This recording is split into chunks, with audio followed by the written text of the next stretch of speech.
Mesdames, Messieurs, chers amis, d'abord j'aimerais remercier vivement Pierre-Yves Rougeron pour cette invitation de ce soir, qui évidemment a pris un peu de temps à se réaliser, mais nous avons fini par trouver une date qui convienne à tout le monde, donc je suis très heureux d'être parmi vous ce soir. Et puis, je suis aussi très heureux que Serge Gadal, mon éditeur, ait pu organiser cet entretien et qu'il ait publié ce petit opuscule. Et puis, on peut déjà vous dire qu'on prépare le suivant. On vous en dira un peu plus en fin de soirée. Alors, les citoyens soldats, évidemment, à l'heure actuelle, quand on utilise le terme citoyen soldat, on se dit « Ah oui, mais ça, c'est les Suisses ». Mais, je dirais, c'est vraiment très réducteur. Si on dit « c'est les Suisses », non. Ceux qui ont, je dirais, qui sont les fondateurs de la notion de citoyen soldat, c'est les Grecs. D'ailleurs, Aristote en parle dans la politique, et c'est là qu'il nous définit ce qu'on appelle la démocratie hoplitique. Donc les hoplites, les citoyens qui ont les moyens financiers de s'équiper militairement, sont ceux qui votent, siègent et décident sur l'agora. Et cette tradition, elle va se retrouver dans la Rome républicaine, de manière un peu différente, et là je pense que c'est une chose à laquelle il faut toujours se remémorer, c'est que le citoyen soldat à Rome n'est pas le citoyen qui décide sur le forum. C'est la plèbe. Le citoyen soldat à Rome, c'est la plèbe, mais le fait qu'il ait ce pouvoir militaire, ça va lui donner un pouvoir de fait très important avec les fameuses sécessions de la plèbe. Donc au moment où le Sénat, on va dire, pour simplifier l'aristocratie dirigeante, ne veut pas voter des lois, il y avait notamment les fameuses lois où on pouvait être mis à mort pour dette. Au moment où le Sénat refuse d'abolir ces lois ou refuse de voter d'autres lois, eh bien, le peuple romain, la plèbe, va refuser de s'enrôler dans les légions et donc va faire sécession en se retirant sur le mont Aventin. Donc, on n'a pas tout à fait le même modèle qu'en Grèce ancienne, mais on voit que ce peuple, cette plèbe romaine, a un pouvoir grâce au fait qu'elle est dans les armées. Et on peut retrouver, je dirais, cette ligne du citoyen soldat jusqu'à la Révolution française.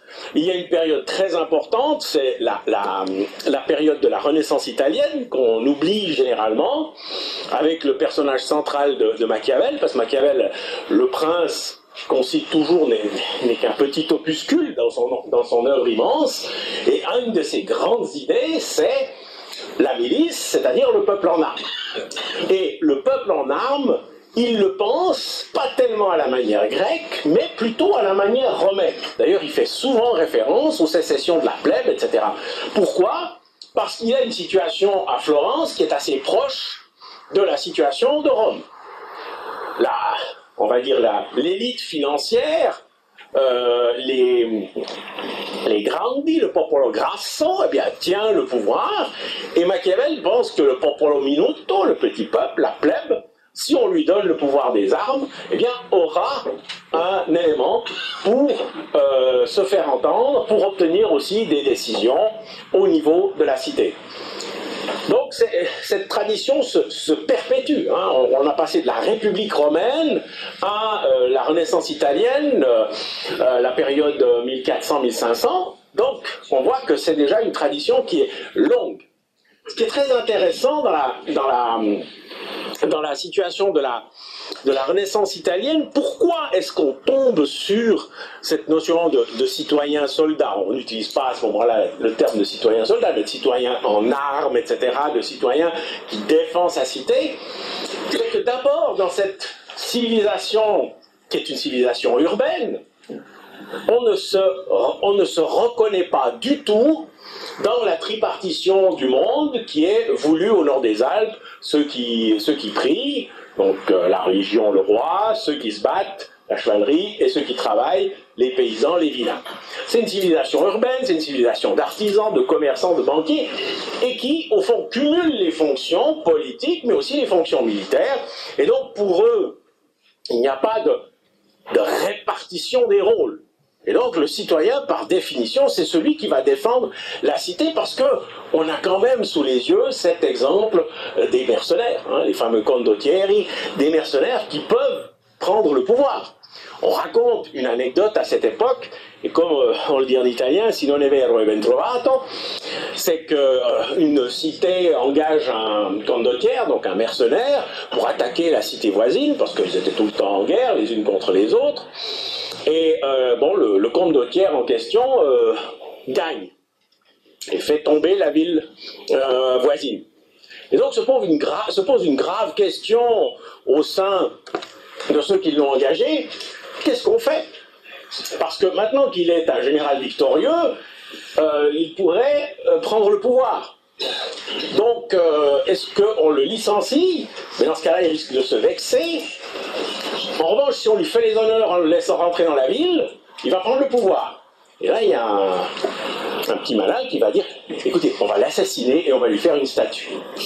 Alors, hein, comme on dit, si non è vero è ben trovato, mais ça montre que si le pouvoir des armes appartient à un groupe spécifique de professionnels, alors la liberté de la cité est sans cesse menacée. Ceci pour dire que cette notion de citoyen-soldat, elle a maintenant trouvé, depuis un certain nombre de décennies, une place dans ce petit pays alpin d'où je viens, mais c'est une notion profondément européenne. C'est une notion profondément européenne à tel point que Max Weber, le grand sociologue du 19e, 20e, se dit, mais pourquoi le capitalisme naît en Europe et pas en Chine? Hein, on sait avec Brodel qu'on identifie les premiers germes du capitalisme à partir du 12e, 13e siècle. Or, à cette époque, la Chine est bien plus développée que l'Europe. Et Brodel et Weber se posent la question, mais pourquoi le capitalisme va naître en Europe alors que la Chine avait un État beaucoup plus développé à ce moment-là, avec un corps de fonctionnaires, avait déjà des inventions comme le papier-monnaie, le vaccin contre la variole, la poudre à canon, etc. L'Europe était, en comparaison, l'Europe était à la traîne. Et Weber dit, une des raisons principales, c'est que dans l'Europe à peu près partout, on a des groupes de citoyens qui sont des groupes, ils n'utilisent pas le terme citoyen, des groupes d'individus qui sont capables de se défendre par eux-mêmes et qui ne dépendent pas du bon vouloir d'un prince. Donc, le fait que la fonction militaire et la fonction citoyenne soient l'envers et l'endroit d'une même médaille, pour Weber, c'est un des éléments clés du développement du capitalisme parce que c'est une garantie de la liberté. Donc, il faut voir ça de ce point de vue-là. Ensuite, revenons maintenant à la période actuelle. Pourquoi parler du citoyen-soldat aujourd'hui, alors que, au fond, tous les pays, ou presque tous les pays d'Europe ont renoncé à la conscription? Et au fond, où on nous dit, mais maintenant, l'avenir, c'est les forces spéciales, c'est les commandos, les Rambo, hein, les Rambo, ceux qui savent tirer en étant pendus par les pieds, etc., etc. Mais, comme l'a dit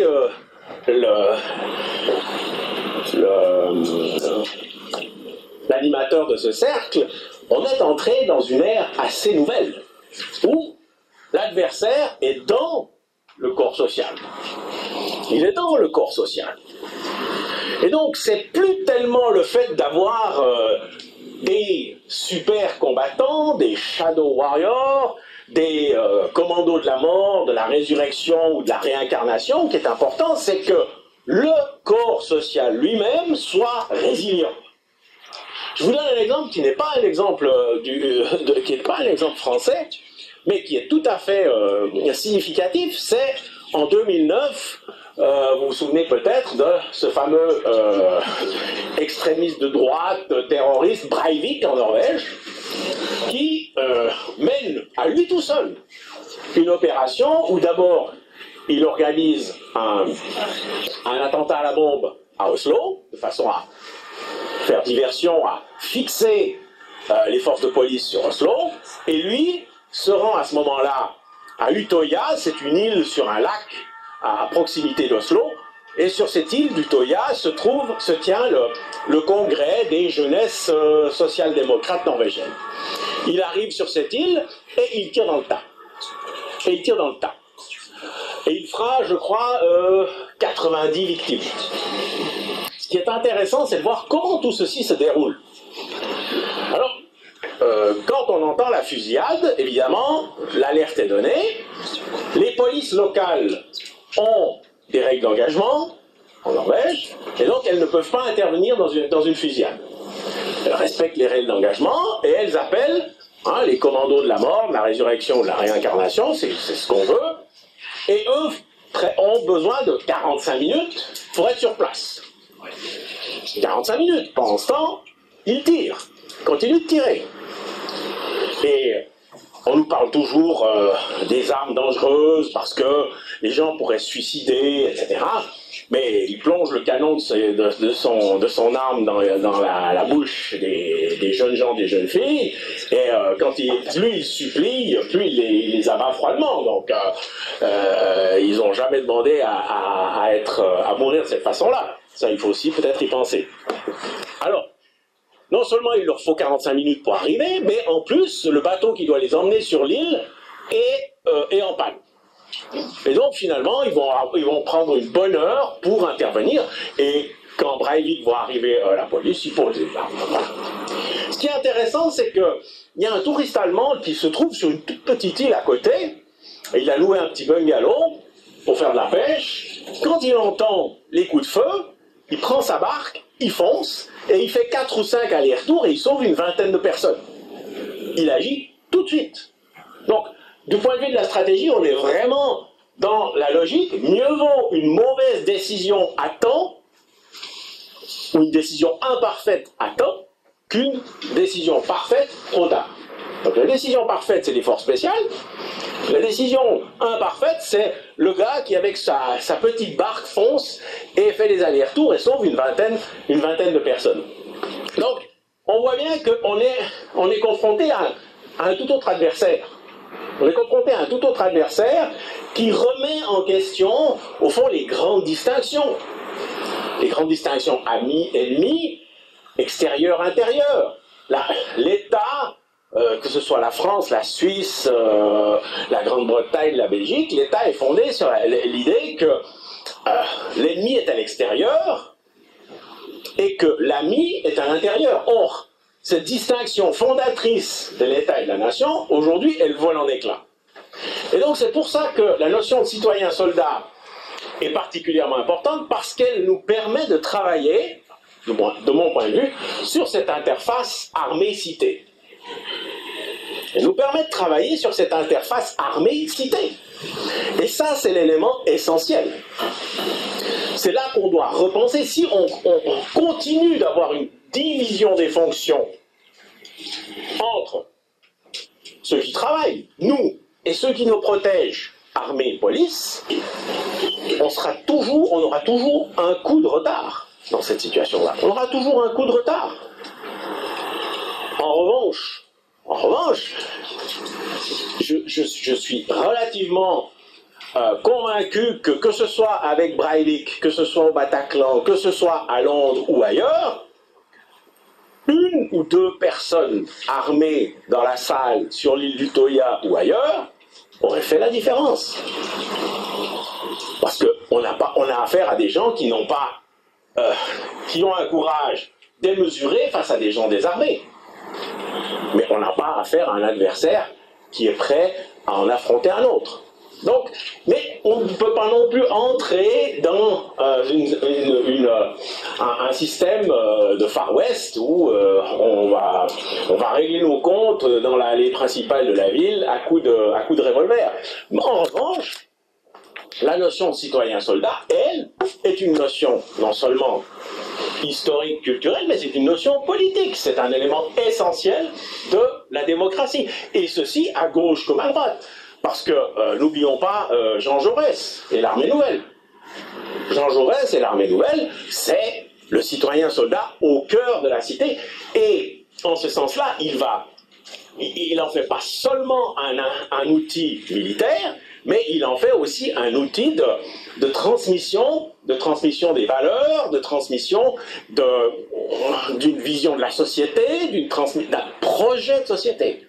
Et le citoyen soldat n'est pas simplement un citoyen à qui on confie une arme, c'est quand même aussi, là derrière, un projet de société.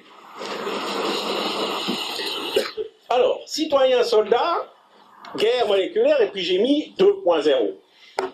On me dira, mais vous êtes en retard parce que maintenant on parle du 4.0. Le 4.0, c'est la robotique.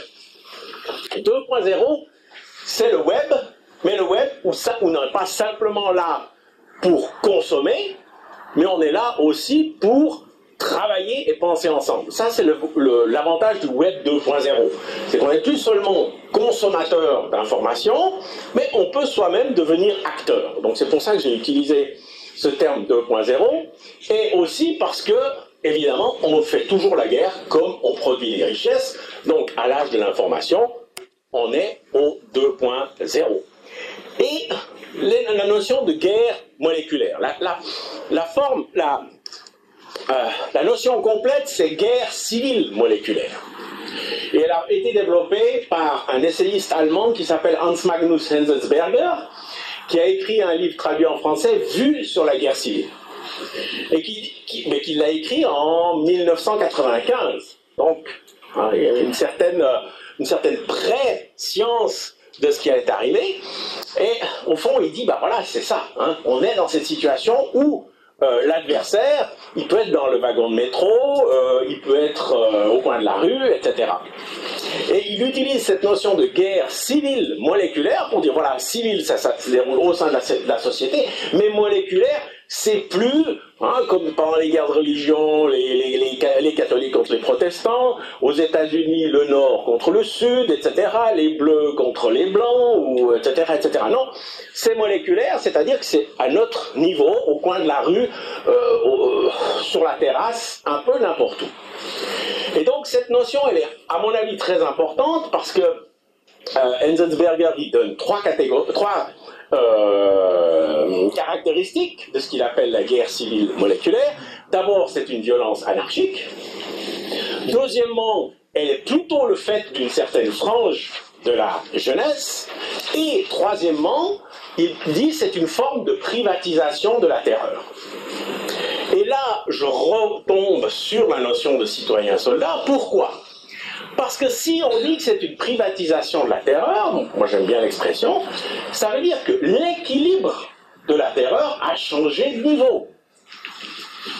L'équilibre de la terreur pendant la guerre froide, c'était la destruction mutuelle assurée avec l'arme atomique. Hein, le système qui s'appelait MAD, Mutual Assured Destruction. Donc si Popov envoyait la bombe atomique, eh bien, elle allait être détectée très rapidement, et avant qu'elle n'arrive aux États-Unis, on allait aux États-Unis pouvoir lancer une salve sur l'Union soviétique, et donc destruction mutuelle assurée. Alors, mais le problème reste, on a l'équilibre de la terreur pendant la guerre froide, il est au niveau des États. Maintenant, il est redescendu, et cette notion de guerre civile moléculaire nous permet de le comprendre, il est descendu au niveau des individus. Il est descendu au niveau des individus. Donc c'est au niveau des individus qu'on doit répondre à ce défi de la guerre civile. Du fait qu'on n'est pas sûr, lorsqu'on est dans le hall d'une gare, de ne pas tout d'un coup voir quelqu'un nous foncer dessus avec une hache, ou avec un couteau, etc. Mais le problème, la question en termes stratégiques reste la même. On doit garantir l'équilibre de la terreur. C'est-à-dire assurer le fait que l'adversaire, comme pendant la période atomique, sait qu'il n'a pas intérêt à utiliser ses armes parce qu'il va faire les frais d'une réponse qui le détruira au même titre qu'il voulait détruire son ennemi. Donc, il faut, je pense, utiliser cette notion qui veut que l'équilibre de la terreur a totalement changé de niveau. il n'est plus à coup d'armes atomiques, il est à coup de couteau. Il est à coup de couteau. Et soyons conscients que ce n'est pas seulement le cas de djihadistes islamistes. À Londres, on a une attaque à la machette toutes les 90 minutes. C'est énorme. Et ça n'a pas des racines religieuses ou idéologiques. C'est des affaires de gang. Mais une attaque à l'arme blanche toutes les 90 minutes. La Suède, considérée pendant longtemps comme en fait la Suisse du Nord, hein, il ne se passe jamais rien chez nous, ils ont maintenant des fusillades entre gangs. On voit des jeunes gens, semble-t-il, de 14 ans se promener dans les rues avec des kalachnikovs dans des zones où la police n'entre plus. Donc, la guerre a changé d'échelle. La guerre a changé d'échelle. D'où cette notion de guerre civile moléculaire qui, à mon avis, est un concept qui nous permet d'évoluer dans la réflexion et de faire un peu, d'essayer de trouver les réponses nécessaires. Je donne encore un exemple sur cette guerre civile moléculaire. On peut s'inspirer, vous allez me dire, ouais, mais alors là, vous allez vraiment trop loin, mais je pense que c'est s'inspirer dans un sens de compréhension, et non pas pour dire que nous avons atteint ce niveau de sauvagerie, mais les guerres ethniques. En général, on les caractérise de la manière suivante. On a un groupe ethnique A, et puis ce groupe ethnique A a une milice qui le protège. Puis on a un groupe ethnique B, qui est évidemment en opposition avec A, qui a aussi une milice qui le protège. Et en général, qu'est-ce qui se passe? C'est que la milice de A attaque la population de B, et la milice de B attaque la population de A. Et ça s'arrête très vite. Bon, pas parce qu'on fait la paix, mais parce qu'on se rend compte que d'aller brûler le village d'à côté, quand on vient nous brûler notre village le lendemain, voire quelques heures après, au bout d'un moment, l'équilibre se trouve. L'équilibre se trouve. Malheureusement, si un des groupes ethniques n'a pas de milice, s'il est désarmé, alors on est dans la situation de deux loups et d'un agneau qui votent sur ce qu'il y aura au dîner. Vous connaissez la fameuse formule attribuée faussement à Benjamin Franklin. La démocratie, c'est deux loups et un agneau qui votent ce qu'il y aura au dîner. La liberté, c'est un agneau bien armé qui conteste le scrutin. Elle est assez parlante, cette formule. Donc, voilà. Et donc, le citoyen soldat m'apparaît être le système d'armes. J'utilise bien la notion de système d'armes qui doit nous permettre de trouver une solution face à ces nouvelles menaces. Il ne s'agit pas de commencer à distribuer les fusils à la sortie, à la sortie du travail, qui n'en a pas, qui en veut encore. Mais on doit commencer à réfléchir à la notion de port d'armes. Alors évidemment, là, ça pose des questions. Mais là aussi, port d'armes. Ça ne veut pas dire distribuer des pistolets à la sortie du restaurant, vous n'en avez pas, vous en voulez un, etc. Non, il s'agit de former les gens. Alors vous allez me dire, oui, mais là on est aux États-Unis. Non, non, non, les États-Unis, on les met bien de côté. Dans ce petit livre, j'ai une collègue tchèque qui vit en Suisse, qui a parlé du système en vigueur dans son pays. En République tchèque, 4 à 5% de la population, 4 à 5% de la population a un port d'armes. Pas un permis d'achat, un permis de port d'armes. Donc on pourrait l'avoir sur lui, sur elle, en permanence. 4 à 5% de la population. Et il n'y a pas de fusillade. Hein? Il n'y a pas de fusillade. Donc là, les agneaux sont bien armés pour contester le scrutin. Donc ça veut dire qu'en Europe, on est capable de trouver la solution. On est capable de trouver la réponse et de l'appliquer sans que on assiste à une violence qui dégénère, à une guerre civile qui explose partout. Non. Non. Le citoyen soldat, c'est quelqu'un de... La citoyenne soldate, c'est quelqu'un de responsable. c'est quelqu'un de responsable. Il y a une définition du citoyen soldat qui est quand même importante. Le citoyen soldat n'est pas nécessaire pour faire la guerre, parce qu'on peut avoir des militaires pour ça. Le citoyen soldat n'est pas nécessaire pour le maintien de l'ordre, parce qu'on peut avoir la police pour ça. Le citoyen soldat est nécessaire pour conserver les valeurs civiques nécessaires au maintien de la cité. Les valeurs civiques, et la plus belle de ces valeurs civiques, c'est la confiance qu'on lui témoigne en lui remettant une arme. Et encore une fois, il ne s'agit pas de le faire. Quiconque entre dans une armurerie et puis se sert et ressort comme dans le film Terminator avec tout ce qu'il faut sous le bras. Non, c'est une formation, c'est un choix, et c'est au fond, ça n'est pas non plus la situation, c'est pas non plus la solution qui va remplacer l'armée et la police, mais qui va la compléter. C'est le primo-intervenant, c'est celui qui a l'extincteur, qui évite que l'incendie se développe et ravage toute la maison.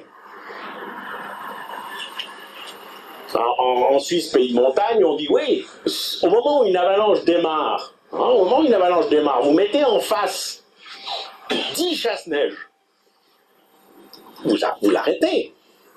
Si vous la laissez prendre son ampleur, vous pouvez mettre 20 chasse-neige, vous n'arrêtez plus rien. Donc, c'est dans ce sens-là, le citoyen soldat 2.0, c'est le primo-intervenant.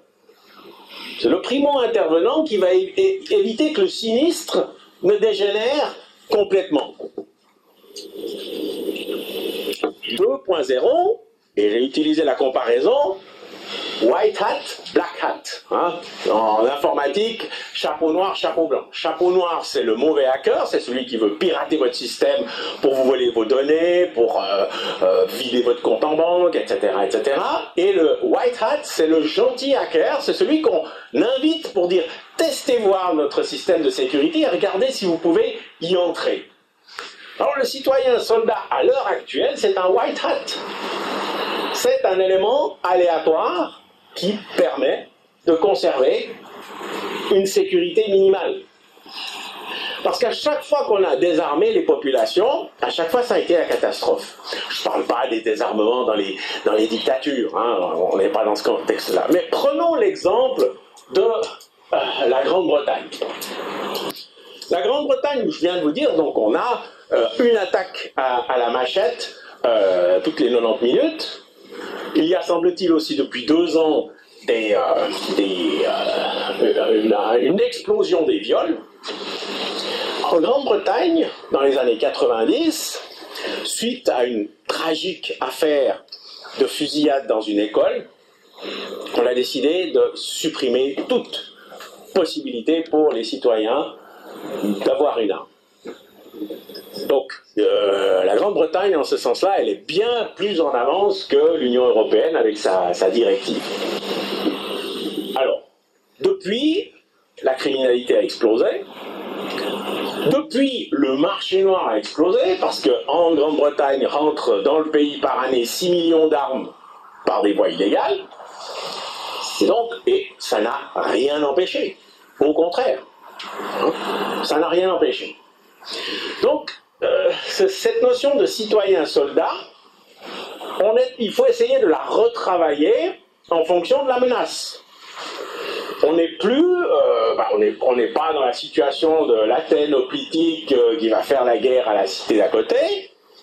On n'est pas non plus dans la situation des citoyens qu'il faut mobiliser pour garder la frontière face à l'ennemi extérieur. Mais je dirais la notion reste parfaitement valable, il faut simplement l'adapter à la nouvelle menace, et la notion de guerre civile moléculaire, en ce sens-là, est un concept utile pour nous permettre de mieux appréhender la situation.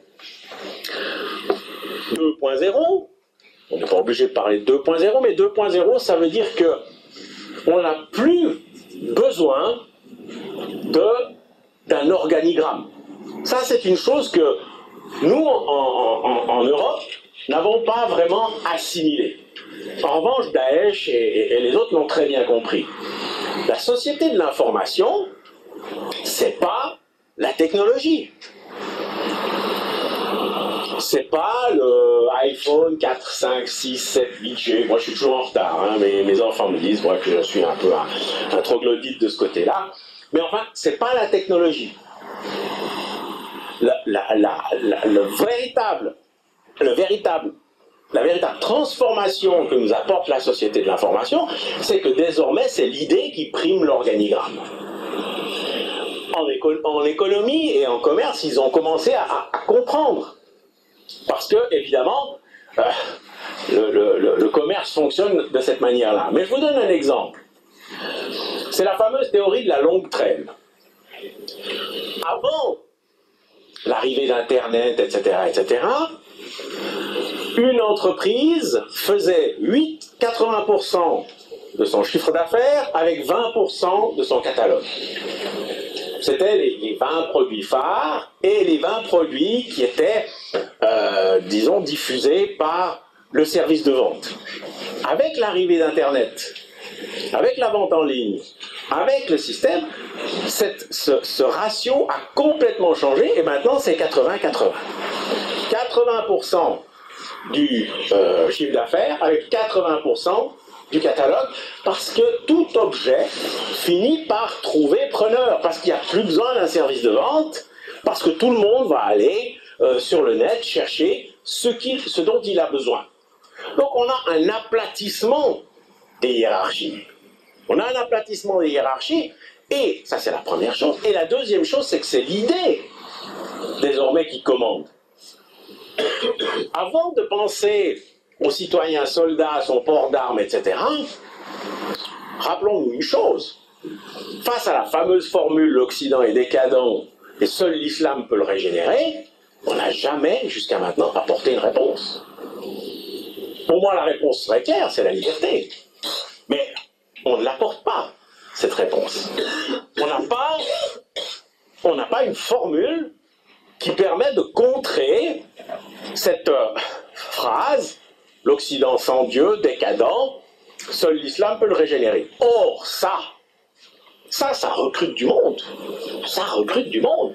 Parce que la société de l'information, elle permet de faire circuler les idées.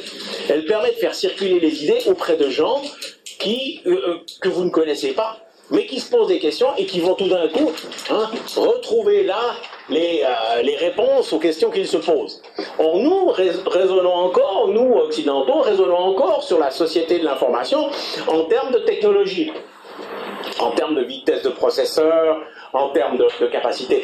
Et on n'a pas saisi que c'est avant tout la circulation des idées de manière quasi instantanée qui va toucher des gens que vous ne connaissez pas, mais qui ont envie d'entendre ce message. Donc, citoyen soldat 2.0, c'est aussi l'idée que cet aplatissement des structures, cet aplatissement des hiérarchies, il doit être aussi remplacé par un récit. On ne peut pas se contenter d'un récit sur la démocratie comme on l'entend à l'heure actuelle, droits de l'homme et pouvoir d'achat. Il doit y avoir autre chose. On doit reconstruire ce discours, on doit retrouver les fondements de cette conception de la liberté et pouvoir les reformuler. Donc, citoyen soldat 2.0, c'est pas simplement white hat, black hat, mais c'est aussi un discours là derrière. C'est aussi un discours, c'est aussi un récit qu'il faut recréer, qu'il faut redonner pour que, au fond, il puisse circuler et mobiliser les énergies. Honnêtement, je n'ai pas encore trouvé ce récit et ce discours. Je ne l'ai pas encore trouvé. Mais c'est là que nous devons aller. Pour le moment, il faut le dire clairement, l'adversaire a l'ascendant intellectuel. Malheureusement. Il a l'ascendant intellectuel Parce que c'est lui qui est capable de mobiliser avec ses idées. Donc, là, on a vraiment des questions, je pense, des questions importantes à se poser, mais on a l'outillage. On a l'outillage conceptuel. On a cette notion de guerre civile moléculaire. On peut travailler sur l'interface armée-cité avec le citoyen-soldat. On sait que la société de l'information donne plus de pouvoir à l'individu au sens où il est capable d'agir, il est capable de développer ses idées. J'ai jamais rencontré Pierre-Yves Rougeron avant ce soir. Et pourtant, on ne s'est jamais écrit. Et pourtant, j'avais entendu parler de son cercle, il avait entendu parler du petit livre, etc. Donc, là il y a un changement de paradigme qui est fondamental et que nous n'avons pas encore suffisamment exploité. Il n'y a pas seulement pour le moment, les seuls, je dirais, en Occident sont conscients de ces enjeux de la société de l'information, ce sont les gens qui travaillent dans le domaine de l'économie et du commerce. Mais au niveau politique, au niveau militaire, je crois que là, le pas n'est pas encore franchi.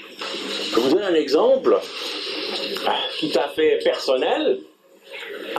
En Suisse, on a encore l'obligation de servir, donc un de mes enfants fait son service militaire, il se fait photographier en uniforme avec une mitrailleuse, et puis il m'envoie, parce que moi j'ai toujours cette expression, sans son fusil, le citoyen n'est qu'un contribuable, alors il m'envoie, salut papa, sans sa mitrailleuse, le citoyen n'est qu'un contribuable. Moi j'ai trouvé ça super, je lui dis, je vais la diffuser, puis il me dit, stop, pas le droit. Parce qu'il est en uniforme, parce qu'on a copié la mitrailleuse, ou je sais pas quoi. Ce genre de blocage, on voit qu'on est encore dans un schéma de pensée hiérarchique, dans un schéma top-down, comme on dit en français moderne. Or, la société de l'information, c'est une société plate. C'est une société plate où les idées circulent et où on se sert. Donc, là, il y a encore des barrières intellectuelles à faire tomber. On en a les moyens. Et on a l'héritage culturel, le patrimoine pour le faire et le faire très bien. Je crois que j'arrive gentiment au bout de mon temps de parole. Vous m'aviez dit à plus ou moins 45 minutes. Mais alors, donc je vais clore ici cet exposé en rappelant une chose. J'aime bien la phrase de Machiavel, parce qu'elle est de Machiavel. Le riche des armées est la récompense du soldat pauvre. À l'heure actuelle, j'ai l'impression que ce sont nous, les riches, et que le soldat pauvre, lui, il est de l'autre côté. Donc, il faut qu'on renverse l'équation. Et on a du travail devant nous, mais on a les moyens, on a la capacité intellectuelle de le faire. Il faut qu'on en ait la volonté. Ça, c'est aussi l'élément sur lequel on doit travailler, améliorer cette volonté. Je vous remercie de votre attention, mais je reste volontiers à disposition.